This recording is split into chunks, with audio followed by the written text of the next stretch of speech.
This is not like us at all, but I hope everybody is having a good Friday. I know I wanted to be live and talk about this last night, and since I couldn't because my elbow has, you know, I'll be honest with you guys. I don't know what exactly I did with my elbow. Man, I took, I fell asleep yesterday, and man, I woke up and I was in the most serious pain. This whole thing. It was all in so much pain. But let's get into the news. There was one story I really wanted to cover last night that's very important, and then let's talk about that. It's early. It's not even 10 a.m. yet. Let's get into it.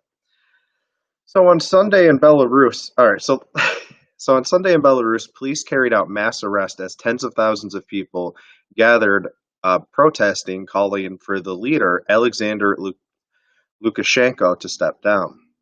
More than 50 people were detained on Sundays. Video footage appeared to show police spraying an irritant directly into the faces of protesters in one city. Sunday was the 50th day of protest following August's disputed presidential vote.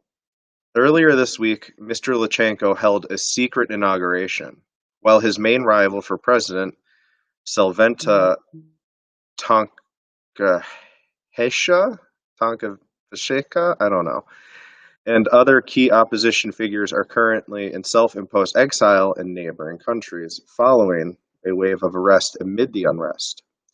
Miss Tekashenka, I really don't know how to pronounce her name, his rival for president, said on Wednesday that Mr. Lukashenko was neither legal nor legitimate head of Belarus. The Electoral Commission says Mr. Lukashenko won a sixth term with more than 80% of the votes, but the opposition says he cheated and that they won the election with at least 60% of the votes. Several European Union countries and the United States say they do not recognize Lukashenko as the legitimate president of Belarus. Police admitted to using tear gas and stun grenades to disperse what they called a disobedient crowd in the eastern city of Gamal on Sunday. The issue is local media footage circulating online shows officers spraying a substance directly into people's faces. Many of the protesters were women who retreated while shouting fascist at the police. Meanwhile, in the capital of Minsk, where tens of thousands of people gathered for a seventh straight weekend of protest, riot police pulled people out of crowds and hauled them away in bands. Mr. Lukashenko was quietly inaugurated on Wednesday morning without any of the usual pre-publicity and fanfare. The man who has ruled the former Soviet Republic for 26 years said Belarus needed security and consensus on the brink of a global crisis, and apparent reference to the coronavirus pandemic. I have no right to abandon the Belarusians, he said in a statement. About a week ago, Belarus Foreign Minister Vladimir Minkenke accused Western countries of attempting to sow chaos and anarchy in the former Soviet Republic. Since a contested election last month that was claimed by President Alexander Lukashenko, we are seeing attempts to destabilize the situation in the country, Menke said, and told the UN General Assembly in a video statement on Saturday. Interference in our internal affairs sanctions and other restrictions on Belarus will have the opposite effect and are harmful to everybody in the country. More than 12,000 people so far have been arrested since Lukashenko was declared president.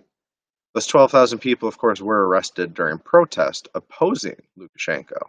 A lot of the leadership to show up during these protests in Belarus has, maybe unsurprisingly, if you've been at protests here in the United States, that I've seen anyways, but a lot of women leadership, right? And and I think that's important. And that's been a big part of what's been going on in Belarus. Obviously, they're protesting, the legitimacy of the president.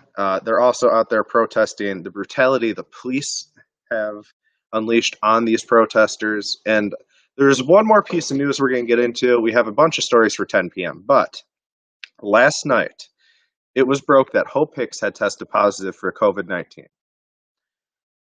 and Trump and the First Lady were quarantining awaiting their results. Well, around 1 or 1:30 in the morning, it was reported that Trump and the First Lady have indeed tested positive for COVID-19, and they are now quarantining. Donald Trump sent out this tweet, and I'm going to read it. Tonight, First Lady and I tested positive for COVID-19. We will begin our quarantine and recovery process immediately. We will get through this together. So, Donald Trump and the First Lady have tested positive for COVID-19. Um,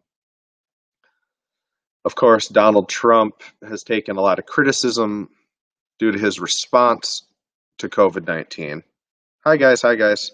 So, you know, I don't think this is something to make a laughing matter. I know there's people on my Facebook that think this is funny, and that's, you're entitled to your opinion, I guess. But I don't want to see anyone get sick or anything, or get hurt or anything like that. But regardless if I agree with their policies or not. So, I am hoping they get better. Good morning, guys. Good morning. And, it's a little crazy to me that he tested positive for it. And the crazier thing to me, and this is my biggest takeaway from it. In the debate, he slammed Joe Biden for wearing masks all the time. Now, I don't think Joe Biden has tested positive for COVID, but now Donald Trump has, and I think that can definitely reflect negatively on the president a little bit. Now, I don't think it affects the overall election, right? I think whoever's going to vote for Trump at this point is definitely voting for him, and whoever's going to vote for Biden is definitely voting for him. 10% of voters are undecided, they say, that I was reading. So I don't know how the undecideds take it. I'm an undecided voter, but I don't know. It's hard for me to consider voting for either one of them. And I don't know, guys. It's very hard. I'm doing okay. How are you doing today? I think it's crazy that it's taken this long for him to tell. Victoria, I was thinking about this. I'm out there at protest a lot. I deal with a lot of different people. I get tested every week. I have yet to test positive for it. And, I'm okay about wearing a mask, but there are definitely days I forget to wear it or forget it at home when I'm out there at protest. Um, I don't know how careless Trump is in his personal life. We only see a portion of Trump's life actually on camera. So I don't know how careless he is about following guidelines and stuff in his personal life. So, it's a little shocking to me though, because Uh, he just has that. I would assume everything the president touches is sterilized, right? Especially during a global pandemic, I would assume he has a staff that's specifically sterilizes his stuff. And I could be wrong. I'm not an expert in this by any means, but it's crazy to me that he tested positive. And I think it just proves that anyone can test positive for this virus. It does not discriminate, guys. So you should definitely get tested. You should definitely, wear a mask when you're in close quarters with somebody. Listen to doctors. And that's all I got to say. Listen to doctors, listen to scientists. If you choose not to, that's fine. Don't jump down my throat for telling me to say that. But, because people get angry at me when I say stuff about wearing masks. Look, guys, I don't care if you agree with them or disagree with them. I have to wear them to go into stores where I live or they won't let me in. So I just put it on. I'm not going to act like a baby over it. It's not worth it to me. Protests are outside. Generally, his rallies are inside with largely unmasked people. Yeah, and I think that was something that was brought up during the debate. And Chris Wallace, I think, brought that up, actually. The differences in Trump's and Biden's debate or rallies, where Trump has held big ones indoors and Biden's really held smaller, more intimate ones outdoors. And of course, Trump did try to slam Biden there, saying, oh, that's because he can't get people to show up. But again, I don't think that's stuck with anyone besides Trump supporters. I don't think that is going to win over undecideds, and that definitely didn't stick with any Democrats that support Biden, I don't think. So, but that's all I got were those two stories for you guys. We'll have a lot more for you guys at 10 o'clock tonight. You know, I was just upset I couldn't go live last night because my elbow is like, I don't know what I did to it, guys. Yeah, I've been trying to figure it out. I literally can't figure out what I did to my elbow. It is what it is. I mean, I've been stretching it and icing it and heating it. I've been alternating ice and heat. But I'll see you guys later. And, you know, you guys have a great day, and I love you guys. If you guys want to check out my Teespring, you know, please do. I'm wearing a shirt now, even though you can't really make it out.